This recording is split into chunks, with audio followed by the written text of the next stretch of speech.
সুপ্রিয় দর্শক, আসসালামু আলাইকুম। এই মুহূর্তে পাওয়া আবহাওয়া সর্বশেষ আপডেট জানিয়ে দেবো আগামী 24 থেকে 28 বাংলাদেশ আবহাওয়া কী ধরনের পরিবর্তন হতে পারে। সুপ্রিয় দর্শক, আমরা দেখতে পাচ্ছি আজ বুধবার 16 তারিখ সন্ধ্যা 6টা বাজে যদি আমরা দেখি রংপুর, রাজশাহী এবং ঢাকার আকাশ কিন্তু মেঘাচ্ছন্ন থাকে, ধীরে ধীরে বৃষ্টি হতে পারে ঢাকা এবং রাজশাহী কিছু কিছু জায়গায়। সে সাথে যদি আমরা রাত 11টা বাজে দেখি তাহলে আমরা দেখতে পাবো যে বাংলাদেশ সিলেট বিভাগের কিন্তু ছাতক, জকিগঞ্জ এবং মৌলভীবাজার, বিশ্বরামপুরে কিন্তু হালকা বৃষ্টি এবং ঝড়ো সহ দমকা হাওয়া বইতে পারে। সে সাথে কলকাতার আকাশে কিন্তু ভারী মেঘাচ্ছন্ন দেখা যাচ্ছে। যদি আমরা রাত 3টা বাজে দেখাই তাহলে দেখতে পাবো রংপুর আকাশ কিন্তু মেঘাচ্ছন্ন থাকবে, সেখান থেকে ভারী বৃষ্টিপাত এবং মূল ময়মনসিংহের আকাশে কিন্তু ভারী বৃষ্টিপাতের পূর্বাভাস রয়েছে। সে সাথে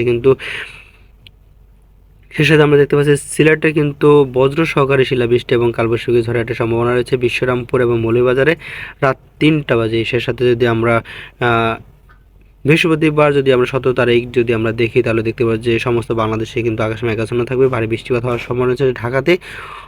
ঢাকার কিন্তু ফরিদপুর, শিলকুপা, পাবনা, নগরপুর, মাদারীপুর, লোহাগড়া এবং ফরিদগঞ্জ থেকে মতিরহাট এবং সেনবাগে কিন্তু ভারী বৃষ্টিপাত হয় এবং দমকা হওয়ার একটি সম্ভাবনা রয়েছে বৃহস্পতিবার সকাল 9টা।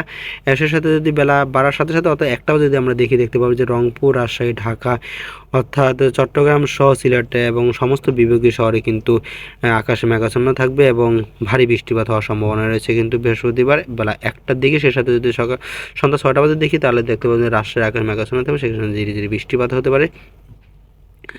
এছাড়াও যদি আমরা রাত 12টা বাজে দেখি তাহলে আমরা দেখতে পাচ্ছি যে ঢাকা সহ কিন্তু উপকূলীয় অঞ্চল, খুলনা, বাগেরহাট, বরিশাল এবং চট্টগ্রাম এবং কক্সবাজার কিছু কিছু জায়গায় কিন্তু আকাশ মেঘাচ্ছন্ন থাকবে, সেখান থেকে ধীরে ধীরে বৃষ্টি এবং বজ্র সহ শিলাবৃষ্টি হওয়ার সম্ভাবনা রয়েছে। শুক্রবার যদি আমরা সকাল 9টা বাজে দেখি তাহলে দেখতে পাবো যে রংপুর, রাজশাহী, ঢাকা, চট্টগ্রাম, খুলনা, বরিশাল, সিলেট সহ বাংলাদেশের সব জায়গায় আকাশ মেঘাচ্ছন্ন থাকবে, তবে ভারী বৃষ্টিপাত হওয়ার সম্ভাবনা রয়েছে কিন্তু রাজশাহী বিভাগে, রাজশাহী থেকে মেহেরপুর এবং মেহেরপুর হয়ে কিন্তু শিলকুপা, যশোর, লোহাগড়া, খুলনা কিন্তু ভারী বৃষ্টিপাত এবং একটি কালবৈশাখী ঝড়ের একটি পূর্বাভাস রয়েছে। সে সাথে যদি আমরা বেলা 1টা বাজে দেখি তাহলে দেখতে পাবো যে রংপুর এবং রাজশাহী আকাশে মেঘাচ্ছন্ন থাকবে এবং ঢাকা এবং চট্টগ্রাম আকাশে মেঘাচ্ছন্ন থাকবে, তো ভারী বৃষ্টিপাত হওয়ার সম্ভাবনা আছে কিন্তু ঢাকা শহরে কিন্তু শুক্রবার 1টা বাজে কিন্তু ভারী বৃষ্টিপাত হওয়ার সম্ভাবনা আছে, সে সাথে কিন্তু দমকা হাওয়া থাকবে। সুপ্রিয় দর্শক, সে সাথে যদি আমরা রাত 8টা দিকে দেখি তা আমরা দেখতে পাবো মেহেরপুর এবং খুলনার মাঝামাঝি অঞ্চল অর্থাৎ যশোর এবং শিলকুপা কিন্তু ভারী বৃষ্টিপাত এবং লোহাগড়া কিন্তু ভারী বৃষ্টিপাত, সে সাথে কিন্তু দমকা হাওয়া বইতে পারে। এছাড়া কিন্তু অন্যান্য জেলা যেমন রংপুর এবং ময়মনসিংহ আকাশ হালকা মেঘাচ্ছন্ন থাকতে পারে, তবে বৃষ্টিপাতের সম্ভাবনা নেই। তবে সব বৃষ্টিপাতের সম্ভাবনা আছে রাত 8টা দিয়ে কিন্তু সিলেট, ঢাকা এবং কুমিল্লার কিন্তু সেনবাগ, ফরিদগঞ্জ,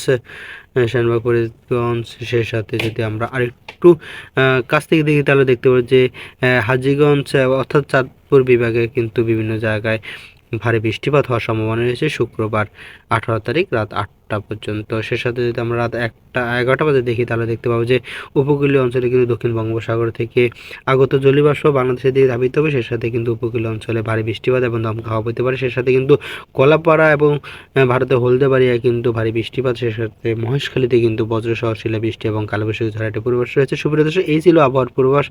আপনারা সবাই ভালো থাকবেন, সুস্থ থাকবেন। আল্লাহ হাফেজ।